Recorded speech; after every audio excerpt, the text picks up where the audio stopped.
Көрүүчүлөр, бүгүнкү ушул муундар аралык көкбөрү кубогунун жеңүүчүлөрү бардык жалпыңыздарды ушул бүгүнкү салтанаттуу майрамыңыздар менен чын жүрөктөн куттуктайбыз.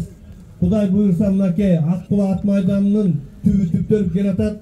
Эмки жылы жазынан баштап абдан сонун кылып ушул шарттын түзүп, жакшынакай ипподром салганга биз болгон күч аракетибизди жумшайбыз.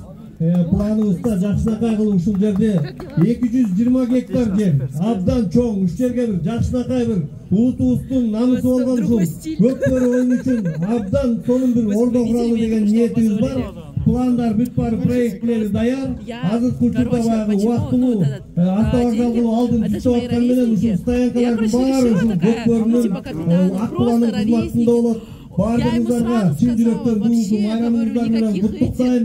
Ушундай аба ырайынын катаал шартына карабай ат үстүндө ойноп, элдин баягы адреналин тартуулаган ушул көкбөрүчүлөргө терең ыраазычылык жана таазим этебиз. Бардыгыңыздарды дагы жолу майрамыңыздар менен Бишкек шаардык мэриясынын атынан, өзүмдүн атынан жалпы көкбөрүчүлөрдү жана көкбөрү сүйүүчүлөрдү бардыгыңыздарды чын жүрөктөн куттуктайм.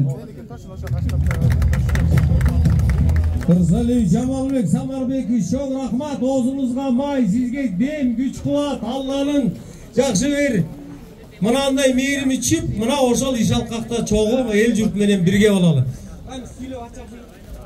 Так, сөз кезеги мынандай бүгүн эки элдин ортосунда десек жаңылбайбыз. Өкүлчүлүк келип олтурат. Казак элинин үнүнөн өкүлчүлүктөр келип олтурат. Мына эми 5-чи дүйнөлүк көчмөндөр оюндарынан келип, ат тезегин кургатпай, жолду басып арбытып эле кайра мына ушундай муундар арасы достук биринчилик мелдешин өткөзүп отурган Кыргыз Республикасынын Көкбөрү Федерациянын президенти Жунусалиев Рамис Майрамбековичке сөз кезегин берем. Алейкум, урматтуу Көкбөрү күйөрмандары, урматтуу көкбөрүчүлөр, жалпы коноктор. Барыңыздарга белгилүү болгондой ушул 10 күндөн бери ошол биздин Кыргызстандын ичинде 7 областтан бери келип, ушул биздин болгон жигиттер көкбөрүн ойноп, ынтымагын тийгизип атышат. Бул оюндун кандай башталды сиздерге маалымат иретинде айтып берелик. Биз көчмөндөр оюнда жүргөндө ушул оюнга себепкер болгон биздин эки атактуу көкбөрүчүбүз бул Манас Ниязов менен Султан Улуу Кубанычтын себепкер болушунда. Мына достор. Ошол оюнду баштап бергиңиздер бизге. Биз ошол оюнду ынтымак оюн улантабыз деген максатта бизге сунуш берген. Биз ал сунушун албетте колдоп, Кудай буйрса мына сиздин ар бир өкмө муундун өкүлдөрүнүн колдоосу менен Кудай буйрса бүгүн жакшы жыйынтыктап атабыз. Баарыңыздар ушундай оюндар биздин элибизде кут болсун. Мен дагы бир маалымат иретинде сиздерге айтайын. Жакында эле ошол Америка Кошмо Штатынан келдик. Ал жакта Чикаго штатында расмий федерация ачтык. Кудай буйрса, ал жерден өзүбүз федерацияга базалардын баарын сүйлөшүп, аттарды кармай турган база, балдардын жатаканаларын буйрса сүйлөшүп келдик. Буйрса 2025 жылы май айларында ошол жактан биринчи көкбөрү оюнун өткөрөбүз. Жаңылык мына достор. Мен Көкбөрү Федерациясында тургандан кийин биз мамлекетибизге абдан ишенебиз. Бизге ушундай ат майдан бүгүнкү күндө аябай керек болуп турган үчүн биз Жамалбек байкебизге мына өзү мамлекеттин өкүлү катары мына айтып кетти. Президентибиз келип капсула салды. Буйрса биз 2025 жылы ушул жерде заманбап жакшы ат майданында оюн көргөзөбүз деген чоң ниетибиз бар. Кудай буйрса биз мамлекет башчыбызга, мамлекетибизге ишенебиз. Ушундай ат майдан салууларына баарыңыздарга ушундай оюндар кут болсун. Жеңишке жеткен командаларга жеңишиңиздер кут болсун. Жерден Рамис Майрамбекович, Кудай буйрса жакшы чоң ийгиликтерден алдында турабыз. Бул дагы бүгүнкү мына Ак Куланын жаңырып, ошол жаңы түндүк турган жеринде дагы экинчи турнир өткөзүп атабыз. Кудай буйрса, мунун баары ырыс алды ынтымак. Эми уруксат болсо мындай кылып сыйлаземге өтсөк, туура көрсөңүздөр, мырзалар, аткаминерлер, тизгинчилер. Азыр эми Көкбөрү Федерациянын ыраазычылык каты, медали бар. Урматтуу Көкбөрү күйөрмандары, көкбөрүчүлөр, мындай деген чечим менен мынау 19 команда оңой эмес, 4 тайпа оңой эмес көрдүңөрдөр. Өзүнүн тайпасынан чыгып келип, эмне деген ашууну ашып, жана бул эле оюн болбостон мынандай сонун ырасчылыгыбыз, медалибиз бар. Кимге десек, ушул адамдарыбыз күндүр пойланы ушул жерге чийип, жакшынакай шарт түзүп бергенге федерациянын башкы калысы чоң салымы бар. Ал жигиттин эмгегин мынандай кылып федерация бүгүн сону медаль менен сыйлап таңктайт. Ким ал? Башкы калыс Усара бер жигит. Ошондой эле медаль менен Көкбөрү федерациясы эмгегин даңгазалап, сыйлап, ардактайт. Комментатор, эми бул комментатордун эмгегин билебиз. Ушул жерде такылдап сүйлөп, ысык суукта туруп, жакшы салымын кошуп, мына биздин тизгинибизди, жүгүбүздү дагы тең бөлүшүп келе жаткан сыймыктуу инилерибиздин бири Карагулов Самат, комментатор менен сыйланат. Эми мына музыканттарыбызды айталы. Бардыгыбызга үн жеткизип, ушул жерде канча жылдан бери чогуу Көкбөрү федерация менен өнөктөш сапарлаш болуп келе жаткан музыкантыбыз, музыкальный аппаратураны коюп берген Өзүбеков Арген.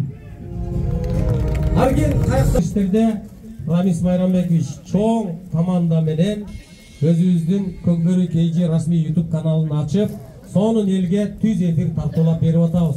Ошонун режиссеру мынабы көмүскөдө калып, ошонун эмгеги билинбей калбасын деп медальди Көкбөрү федерациянын атынан расчылык кылып билип коюш үчүн Орозбеков Айтбек, режиссер. Көкбөрү KG бул теке. Ой, бул теке. Мен муну көп айтам да. Мырзалар, качан теке сатылчу эле? Биз бала кезде мындай эле бирчи эле аксакалдар ойноп койгула деп. Көкбөрүнүн өнүккөнү ушул экен. Бул теке өтө баа болду. Текенин баасы асманга учкан кези бул Көкбөрүнүн өнүккөнү дейбиз. Канча жылдан бери эмне деген текелерди тоо ташта кожо жаш болуп жүргөн. Ошолеги текени текедей, агын карасын дебей, стандарт кылып союп, сонун текени камсыздап берип аткан федерациянын бир канатын жоюп турган Рыскулов Адилет. Мыкты көкбөрүчү номинациясы 98-чи курама команданын мыкты бомбардири болгон мыкты көкбөрүчү номинациянын ээси Нурдин Болотбеков. Дүкөндөн мынабы кыргыздын ат жабуу дүкөнүнөн мынандай сонун ээр токум жана мынандай сонун мыкты кубакты бир окуп коеюнчу. Көкбөрүчү болот, туурабы? Ошол аргымакты баккан ээсине, саяпкерине терең ыраазычылык билдирүү менен 92-чи жылкы курама команданын мыкты аргымак номинациянын ээси Арча Тору Жамалбек Самарбекович. Так, андан кийин Мустанг Тайгазан дүкөндөн мынандай бир аттын көкбөрүнүн жабуусу чыгарып койгон ортого. Мыкты капитандык деген номинация бар экен. Бул муундар арасында. Так, Ниязов Кыяз мыкты. Акыл насаатынап келгилечи. 4-нчү орун. Кармаңыздар. Рамис өзүңүз кармап коюңуз, катчыбызга берели. 4-нчү орун.